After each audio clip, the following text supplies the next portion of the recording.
दोस्तों उम्मीद है तव्हां सभु ॿार ठीक हूंदव, शाद हूंदव या आबाद हूंदव। दोस्तों अॼु मां आयो आहियां थोरो साइड ते, मुंहिंजो आहे ज़रूरी कमु प्लस में मां वठी आहियां पंहिंजा नंढा जिन खे आहियां तमामु घणनि ॾींहंनि खां तमामु घणो ज़िद करे रहिया हुया त असांखे आहे थोरो ॿाहिरि घुमणो। सो अॼु इन मौक़े जे हिसाब सां अॼु मां वठी आयो आहियां नंढनि खे।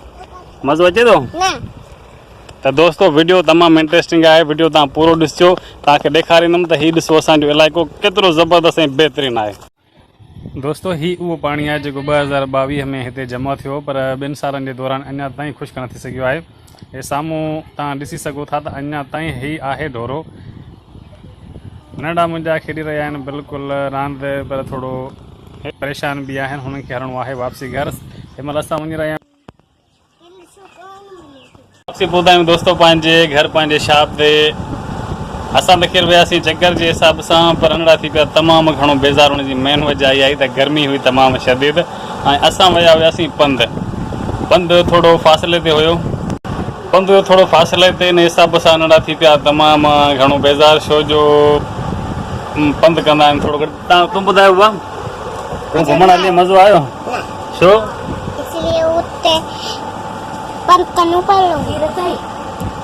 दोस्तों हितां जो मौसम तव्हांखे ॾेखारियां। मौसम फ़िलहाल साफ़ आहे, बिल्कुलु मौसम साफ़ आहे, हवा बिल्कुलु तेज़ आहे। अल्लाह साईं रहम कंदो, अॼु राति खां बरसाति जा आहिनि इम्कान। इंशाअल्लाह ताला तव्हांखे हितां जी बिल्कुलु पूरी विज़िट ॾेखारींदुमि। जेके नवां दोस्त आहिनि उन्हनि खे बि असांजो अर्ज़ु आहे त वीडियो कंप्लीट ॾिसिजो। वीडियो तव्हांखे सुठो लॻे लाइक ऐं कमेंट्स तव्हां करे सघो था, ऐं जेके नवां दोस्त आहिनि उन्हनि खे बि अर्ज़ु आहे त अगरि सब्सक्राइब कंदो तव्हांजी वॾी महिरबानी थींदी ऐं असांखे तमामु घणी ख़ुशी थींदी।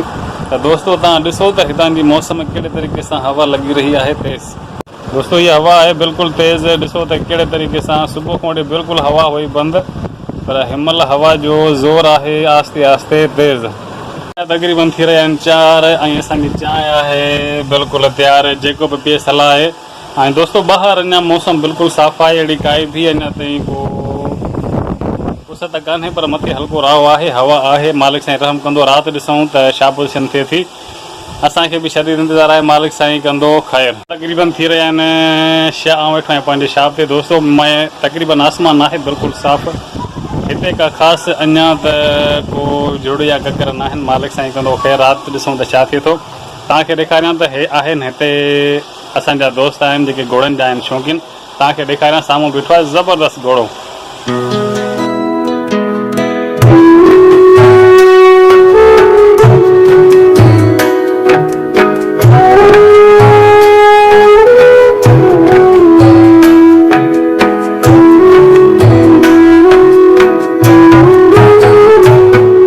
शाम जा तक़रीबन थी रहिया आहिनि 7 ऐं वेठो आहियां शॉप ते, ऐं तव्हांखे ॿाहिरों ॾेखारियां थो त मैदान आसमान अञा ताईं साफ़ आहे, पर ककर हेॾो उथनि था। मालिक साईं कंदो ख़ैर। तव्हांखे ॾेखारियां त हे तव्हां ॿाहिरि जो ॾिठो, हीअ आहे साम्हूं असांजे दुकान जो साम्हूं वारो हिसो। दोस्तों वीडियो खे अॼु हिते ई कयूं था एंड। इंशाअल्लाह ताला अल्लाह साईं चाहियो त सुभाणे तव्हांखे ॾेखारींदुमि तुंहिंजो फुल व्लॉग। तेसि ताईं तव्हां रखिजो वधि में वधि पंहिंजो ख़्यालु।